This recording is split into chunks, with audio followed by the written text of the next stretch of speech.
Hey guys, this is Phil from Untitled.com. This is LG K10 of the K series that is planning to replace the L series that the LG had for a very long time. So there's going to be a bunch of Ks. There's going to be K4, 5, 7, 8, and 10, and this being the highest one over the series. So let's take a look at it. It's got a very clean looking packaging compared to the previous ones of the LG entry level series, like the LG Zero over here. It's a lot cleaner, just with the letter K10. All right, so let's dive right into it. There's a basic specs on the right side. It's got a 13 megapixel camera. Depending on the region, you might be able to get an 8 megapixel model and 5.3 inches of a display, 2.5D curved glass, and 2300 milliamps of the battery. And inside the packaging is the phone itself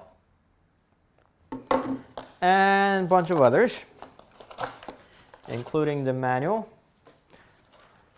Take a note that this is a Korean version, so if you are getting the somewhere else, you of course will be getting slightly different looking packaging. There's a possibility. And there's a battery. And there is a charger. The charger with the output of, let's take a look, with the output of 0.85A. So that means 850 milliamps. All right. That's not exactly a fast charging, indeed, but LG has been giving out those low amp charger for a very long time, so we're not that surprised. All right, so on the front, we got a 5.3 inches of a display and front-facing camera, receiver, and the LG logo. It looks a lot like the G2, just squished into, make into a flatter surface. There's nothing to the right. There's a little hole to make the battery detaching easy. Micro USB port, microphone, and the earphone jack on the bottom. That's a good part. And there's a volume rocker, power key, camera, LED flash, and the carrier logo, speaker grill, and the LG logo. On the back, you see a little pattern there, so it gets slightly less dull than just a plain white back. You can detach the battery, and you get the access to the battery cover. And there you can insert your 2300 milliamps of battery and the micro SD card and the nano SIM card tray. So we're just going to power that on and do a little size comparison over here, like our good old tradition. So here's the LG K10 and the Galaxy S4, LG Zero, and the LG G3 if you want a slightly more expensive one. All right, there you go.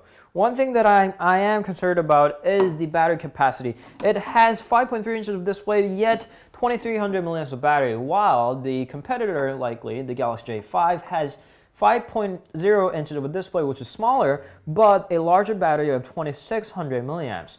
So this, the other specs of this guy include the 1.5 gigabytes of RAM and Snapdragon quad-core processor, and 1.5 gigabyte of RAM, and the camera depending on the region, and Android Lollipop as you see. So we're just gonna skip these through.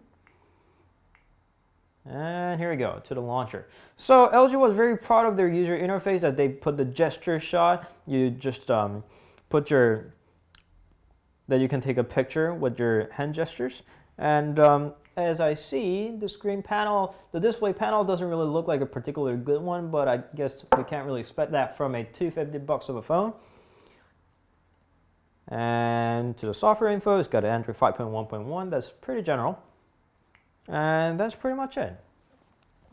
It doesn't really impress us. LG was very proud of design, because LG was calling this a affordable phone with the premium design, but I don't really see the premium part of it, but that's how LG calls it, at least.